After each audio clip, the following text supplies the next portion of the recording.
نحمده ونصلي على رسوله الكريم أما بعد فأعوذ بالله من الشيطان الرجيم بسم الله الرحمن الرحيم فيها يفرق كل أمر حكيم صدق الله العظيم. اسٹیج پر تشریف فرما علماء کرام اور میرے رفیق محترم جناب حضرت اقدس حضرت مولانا ربانی صاحب قاسمی دامت برکاتہم العالیہ،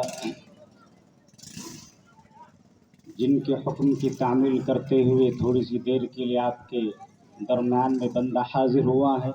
دعا کیجیے کہ اللہ تبارک و تعالی مجھے صحیح بولنے اور ہم سب کو عمل کرنے کی توفیق عنایت فرمائے.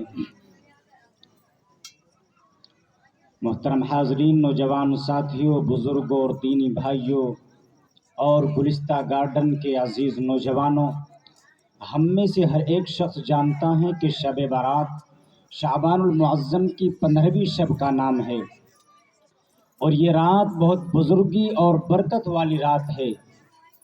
اس سے قبل کہ میں آپ حضرات کے سامنے اس رات کے فضائل و برکات کا تذکرہ کروں، میں آپ کو یہ بتلا دینا چاہتا ہوں کہ یہ رات جس ماہ میں آتی ہے، جس مہینے میں آتی ہے، یعنی شعبان المعظم کے مہینے میں یہ رات آتی ہے. ہاں، خود اس مہینے کی بھی بہت بڑی فضیلت ہے. جناب محمد الرسول اللہ صلی اللہ علیہ وسلم نے ارشاد فرمایا، شعبان شہری و رمضان شہر اللہ، کہ شعبان تو میرا مہینہ ہے اور رمضان المبارک اللہ تبارک و تعالی کا مہینہ ہے. ام المؤمنین حضرت ام سلمہ رضی اللہ تعالی عنہا فرماتی ہیں، ما رأیت النبی صلی اللہ علیہ وسلم یصوم شہرین متتابعین الا شعبان و رمضان، کہ میں نے رسول اللہ صلی اللہ علیہ وسلم کو سوائے شعبان اور رمضان کے کبھی 2 مہینے لگاتار روزے رکھتے ہوئے نہیں دیکھا ہے. اور حضرت عائشہ رضی اللہ تعالی عنہا روایت کرتی ہے کہ رسول اللہ صلی اللہ علیہ وسلم رمضان المبارک کے بعد سب سے زیادہ ماہ شعبان میں ہی روزہ رکھا کرتے تھے. کبھی تو آپ شعبان کے پورے مہینے کا روزہ رکھتے تھے اور کبھی آپ شعبان کے کچھ دنوں میں روزہ رکھا کرتے تھے. میرے بھائیوں، یہ تھے شعبان المعظم میں آپ صلی اللہ علیہ وسلم کے معمولات. مگر اس کے ساتھ ساتھ ہم کو بھی عبادات کے اہتمام کا حکم ہے، رمضان المبارک کی تیاری کا حکم ہے. لیکن میرے بھائیوں، ہمیں 2 مہینے روزہ رکھنے کی اجازت نہیں ہے. کیوں؟ اس لیے کہ رمضان المبارک کے روزے رکھنا فرض ہیں اور شعبان کے روزے رکھنا نفلی ہیں. البتہ ماہ شعبان میں بکثرت روزہ رکھنے کی ہم کو بھی اجازت ہے اور اس رات کی بہت بڑی فضیلت و برکت ہے. ام المؤمنین حضرت عائشہ رضی اللہ تعالی عنہ فرماتی ہیں کہ میں نے 15ویں رات کو میں نے حضور صلی اللہ علیہ وسلم کو گھر کے اندر نہیں پایا تو میں نے آپ صلی اللہ علیہ وسلم کو تلاش کیا. میں نے آپ کو ڈھونڈا، میں نے آپ کو تلاش کیا تو حضور صلی اللہ علیہ وسلم مدینہ منورہ کے قبرستان میں تھے. حضور صلی اللہ علیہ وسلم نے مجھے دیکھ کر فرمایا، اے عائشہ بتلاؤ، کیا تم یہ سمجھ رہی تھی کہ رسول صلی اللہ علیہ وسلم تم پر کوئی ظلم کریں گے؟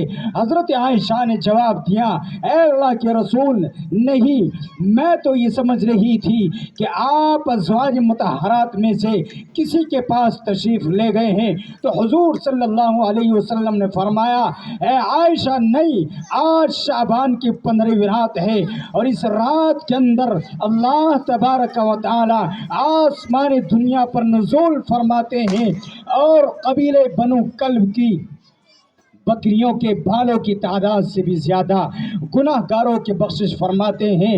اور دوسری روایت کے اندر آتا ہے کہ حضور صلی اللہ علیہ وسلم نے ارشاد فرمایا، हल तदरीना मा फी हादी लैला, आयशा बतलाओ क्या तुम जानती हो कि इस रात के अंदर क्या होता है? हजरत आयशा ने जवाब दिया, कालत मा फीहा या रसूल अल्लाह, ऐ अल्लाह के रसूल मैं नहीं जानती कि इस रात के अंदर क्या होता है।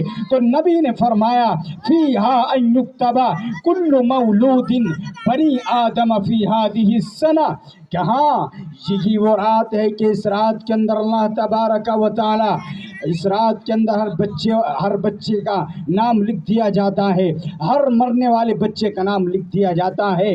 और यही वो रात है कि इस रात में तुम्हारे अमाल उठा लिए जाते हैं, और यही वो रात है कि इस रात के अंदर तुम्हारा रिज्क उतारा जाता है।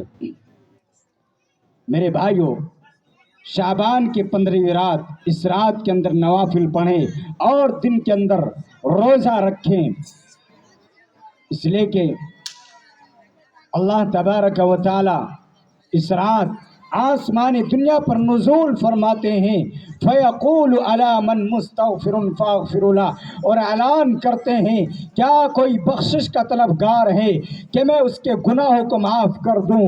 अला मुस्तरज़िक़ुन फ़अरज़ुक़ु, क्या कोई रिज़्क़ का चाहने वाला है कि मैं उसको रोज़ी अता कर दूं।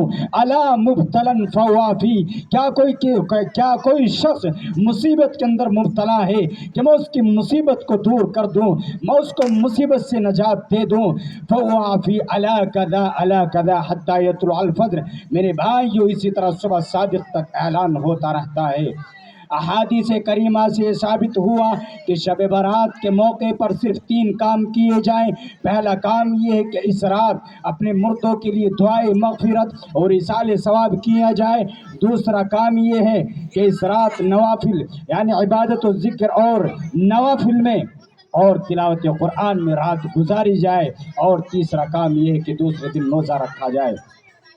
मेरे भाइयों, इन 3 कामों के अलावा जो आज बहुत सी गलत रस्में हम मुसलमानों के अंदर फैल चुकी हैं, मिसाल के तौर पर आतिशबाजी की रस्म, जिसमें मुसलमानों के लाखों रुपए हर साल बर्बाद होते हैं और हमारे बच्चे पटाखे छोड़ रहे हैं, ये सरासर फजूल खर्ची है।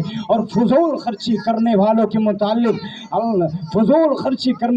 मुतालिक अल्लाह रब्बुल इज़्ज़त ने इरशाद फरमाया, इन्नल मुबज़्ज़िरीन कानू इख़वान शयातीन, कि फजूल खर्ची करने वाले शैतान के भाई हैं और शैतान इंसान का खुला हुआ दुश्मन है। मेरे भाइयों, एक दूसरी रस्म हमारे अंदर हलवा बनाने की है। चाहे हमारे पास पैसे हो या ना हो, चाहे रुपये उधार लेना पड़े या सामान उधार आए, हलवा ज़रूर बनना चाहिए। मेरे भाइयों, हम ये सोचते हैं शब बारात पर हलवा ज़रूर बनना चाहिए। मेरे भाई, शब बारात हलवा तो कभी भी बनाकर खाया जा सकता है। जो लोग शब बारात के मौके पर हलवा बनाना ज़रूरी समझते हैं, तो याद रखें वो दीन के अंदर नई बात पैदा कर रहे हैं, जिसको बिदअत कहते हैं।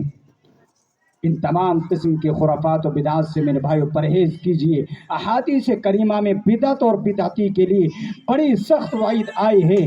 जनाब मुहम्मदुर रसूलुल्लाह सल्लल्लाहु अलैहि वसल्लम ने इरशाद फरमाया, मन अहदस फी अमरिना हाज़ा मा लैसा मिन्हु फहुवा रद्द, कि जो शख्स हमारे दीन के अंदर कोई नई बात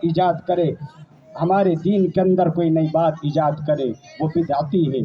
इसलिए मेरे भाइयों, हम इन तमाम चीज़ों से अपने आप को बचाएं। दुआ कीजिए कि अल्लाह तबारक व तआला हमें कहने सुनने से ज़्यादा अमल की तौफ़ीक़ इनायत फरमाए।